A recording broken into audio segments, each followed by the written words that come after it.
right on the river with plenty of room to roam. Arrowhead Creek Vineyards is a family-friendly destination full of Texas charm and right on the Pedernales River. Let's go meet the family behind this effort and learn more about their labor of love. The Beckman family, they farmed this area for 100 years. This is the homestead, the 14-acre homestead, and all of the surrounding property, this was part of the ranch. It has a long history. We signed the papers, we went to work. My friend and I, we came and you had to have a machete to get through. It was so thick, it was like a jungle down here. You couldn't even see the river. And it took 5 years of clearing this property. We decided to plant vines. We have about 2 acres. We have Mourvedre and Tannat that we grow. These are all original buildings. We kept everything, redid the farmhouse, remodeled it into a very nice tasting room. And this pavilion, basically the focal point for people to drink wine and sit out over the Pedernales River. And we're very proud to say that this is probably one of the only vineyards that we're aware of in the area that you can sit out on the river and drink wine. We really pride ourselves on good service, good friendly family atmosphere.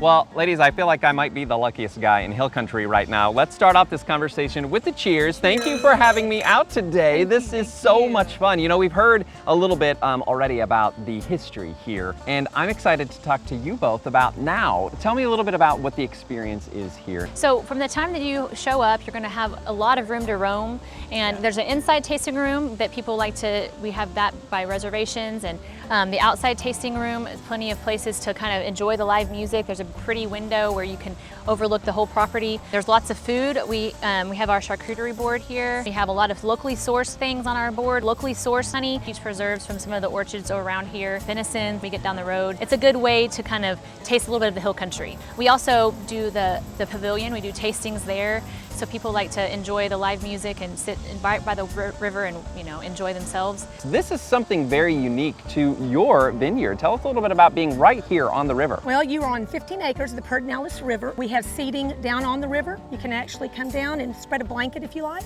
We're very family oriented. You'll see a lot of children just having a wonderful day in the park and drinking a great glass of wine on a beautiful place in the hill country. Speaking of the wine, there are some stories to tell with this wine, and I think that is really special. Tell me a little bit about that. We have a few of our Texas wines here, and you know, this whole property was Indian campground, it was Comanche campground, so we found a lot of artifacts. And so this right here, Necaro, is Comanche for dance. So I always tell people that, you know, this wine is going to make you dance if you drink it. So.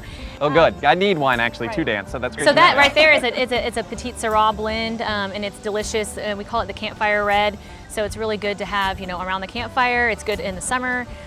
People really enjoy that one. This is our Calypt, and this wine is named after my brother-in-law, Chris's brother, who passed away in 2017. He loved hummingbirds. He absolutely loved it. He was a big old guy, big old cowboy football player, but a great guy. And we named this wine and the label Calypt in memory of him. Calypt is the name of the hummingbird that's indigenous to Santa Barbara, California, where he's from.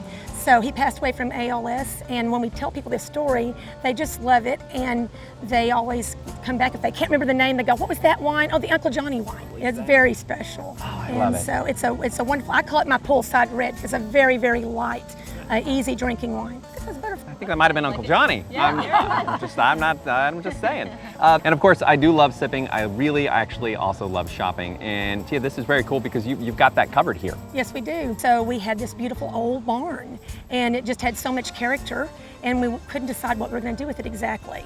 And we decided as a family that might be a great thing for the girls to do. We have a lot of fun items. We're very Texas oriented, Nice. Texas jewelry, Topo Chico earrings, Cute. Charlie hats, boots, just a lot of interesting items. And sip and shop, sit down, walk around with your glass of wine, and we'll take care of you. I think that sounds like the perfect day in Hill Country. I can't thank you both enough for showing us around. I've got this, but I think there's a little bit more wine to explore. And you did mention that we can kind of get out in the vines and take some pictures. I think I'm going to go meet with Benedict, and I'm going to do exactly that. Cheers to you both. Cheers. Thank you for having us. This is beautiful. Thank you.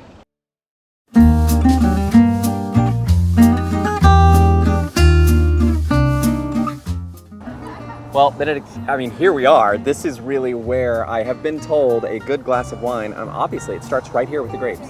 Absolutely. Without them, we would not be able to produce this. This is where it all started. This is actually a block of Mourvèdre, Okay. variety that does really well in Texas. They are going through the natural process of maturing. And so we're waiting anxiously for harvest, where the winemaker's job starts. Walk me through that process. I'm fascinated by it. So the first very important part is making the decision when to harvest. Best case scenario, you want to get the right amount of sugar, the right phenolics, which will be the color in the case of the reds, aromatics, and then sometime Mother Nature plays little tricks on us. So we have to kind of adapt to that.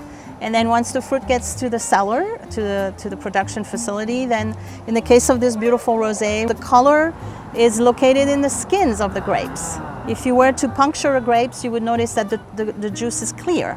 So the color is actually on the skin. So we macerate that a little bit to get the color we want, and we ferment the juice. So tell me a little bit about Arrowhead Creek Vineyards. What will you find here? What wines? So this is of course the summertime rosé. The style here of this rosé is like a style from my native Provence. There's also Nicaro, which is like a Mediterranean style wine with Mourvèdre and Tempranillo and Sangiovese, Petit Syrah, Malbec. So it's a blend of all those varieties. And then there's the Calypte, which is a blend of Tempranillo and Cabernet Sauvignon. Enjoying that the fruit of your labor is shared with people, and seeing people laughing and enjoying themselves around a glass of wine is very rewarding. Cheers to you, Benedict. Thank you for letting us Thank you. inside here. And cheers to you. Yes. Thank you.